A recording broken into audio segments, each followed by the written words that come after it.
So, the Chancellor Rachel Reeves has just delivered the 2025 budget, and a lot of business leaders are feeling exactly how they did this time last year: uneasy, cautious, and worried about what this means for costs. So, over the next few minutes, I'm going to break down the points that I believe will have the biggest impact on UK business leaders. But before I do, let me just make something clear. This is not a political video.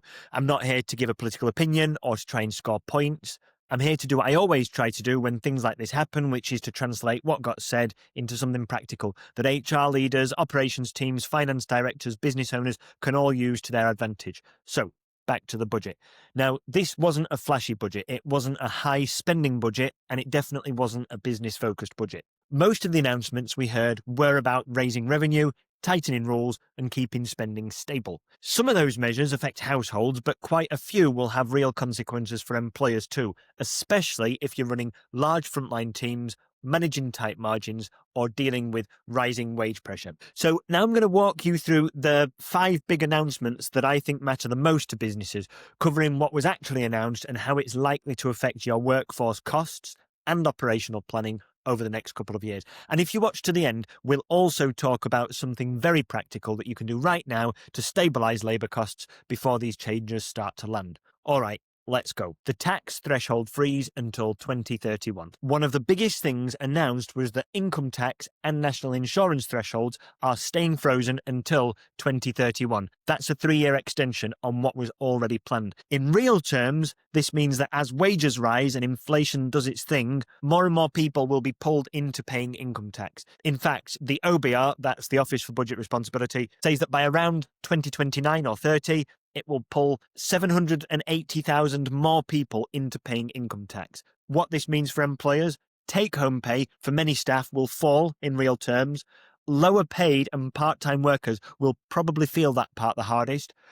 As a result, you'll likely see more pressure on pay reviews and progression pathways. So that's people wanting to boost their income, elevate their position, or increase their hours in order to fill that gap. So HR teams may see higher levels of pay query traffic and retention anxiety. Now, this is a slow burn issue. It's not going to hit you tomorrow, but you do need to consider it because it's probably going to cause a slow but relentless build-up of pressure amongst certain cohorts of workers as they begin to feel the squeeze. New electric vehicle mileage duty. So Reeves announced a brand new mileage-based charge for electric vehicles. Specifically, she announced a duty of 3 pence per mile for fully electric vehicles and 1.5 pence for plug-in hybrids. Now, this is an annual duty that sits alongside traditional vehicle excise duty, and where you'll feel it the most is if you're running fleets with electric vehicles, or if you have frontline teams who are out on the road. For example, mobile care teams, housing and repairs, facilities and cleaning, utilities engineers, sales reps, delivery and logistics, or basically anyone with a company car scheme. What you'll find is that fleet costs will rise. Your staff may also expect their mileage reimbursement allowances to be adjusted to account for this new duty. Oh, and cost per visit models may need to be recalculated by your finance teams as a result of this. If you run a mobile workforce, this is a meaningful operational shift. Let's talk business rates, relief for some, higher costs for others. Reeves announced permanently lower tax rates for around 750,000 retail, hospitality and leisure properties. But that relief is being funded by higher tax rates on larger commercial properties, especially warehouses valued over £500,000. So, if your organisation uses large sites, production facilities or major storage space, your fixed property costs are going to climb. And this change will hit distribution centres, manufacturing sites, large-scale storage, e-commerce fulfilment, wholesale and food service operations.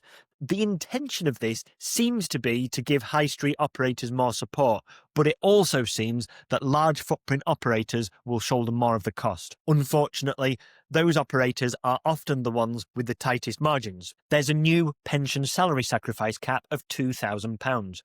One important change that came out of the budget is that from 2029, pension salary sacrifice will be capped at £2,000 per year. Anything above that gets taxed normally.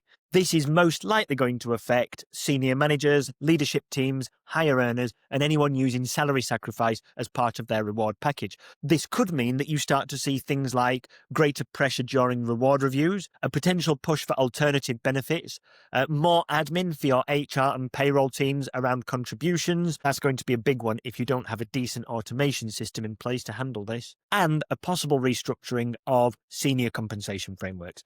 It's one of the more subtle changes, but in the world of senior retention, subtle changes can matter. Welfare changes and the two-child limit removal. One of the most anticipated changes delivered as part of the 2025 budget was the lifting of the two-child benefit cap from April 2026. And while it might not seem like it directly impacts business, it actually matters a lot. And that's because financial stress is one of the biggest hidden drivers of absence, lateness, disengagement, and turnover. These changes may actually help to stabilise financial well-being for some of the lowest paid people in your workforce, and in turn, this could have a positive knock-on effect across attendance, focus, and retention. So that's a good thing. This isn't a direct business policy, but it does have real indirect impact on HR and operations.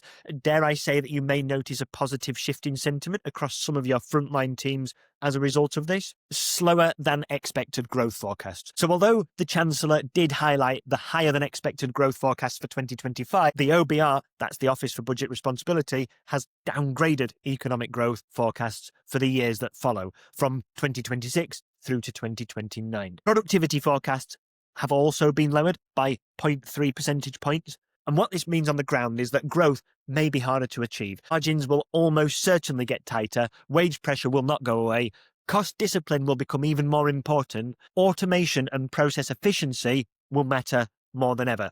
This might sound fairly pessimistic, and maybe it is. But the reason I'm talking about it is because it means leaders will need to run tighter ships over the next few years, and that's because the wider economic environment won't be doing them any favours. So, when you zoom out and put all of this together, what's the big picture? Labour costs look like they will be rising, but it's not because of one dramatic announcement. They're rising because of half a dozen smaller pressure points that are all happening at the same time. Real take-home pay is down, fleet costs are up, property costs are up for bigger sites, payroll complexity is up, executive compensation costs are up, and a slower growth environment is making all of this a little bit more complicated. And if you hire lots of frontline workers, this combination really squeezes your margin for error.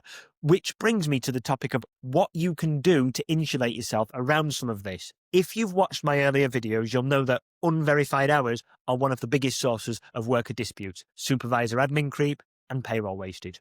So they impact mood, margins, and they impact your busiest teams. And these unverified hours are the hours on your timesheets where there's no reliable evidence that they were actually worked. Now, unverified hours are not usually deliberate. They come from things like missed clockouts, unexpected no-shows, manual timesheet edits, disconnected systems, or sometimes people covering for each other. In most frontline teams, unverified hours sit somewhere between 2% and 6% of all paid time. Now, not all of that translates to payroll waste, but even at the lower end of the estimate, a 200 or 300 person organisation is usually looking at well into six figures every single year. And when labour costs, because of budgets like this one, rise, those losses rise as well. But there is one practical low-effort thing you can do right now, which is to tighten up your time and attendance processes, specifically by reducing unverified hours. And it's actually very easy to do. So we've put together a completely free playbook which shows you 3 simple automations that help you identify and resolve unverified hours automatically. And this is so that you can pay people more accurately, reduce timesheet disputes, and protect your margins at the same time. So each of these 3 automations takes less than an hour to set up, and you can download our free playbook right now by clicking the link in the description. So if you want to get ahead of whatever impact this budget might have on your organisation, hit the link right now and download the free Unverified Hours playbook. Thanks for watching.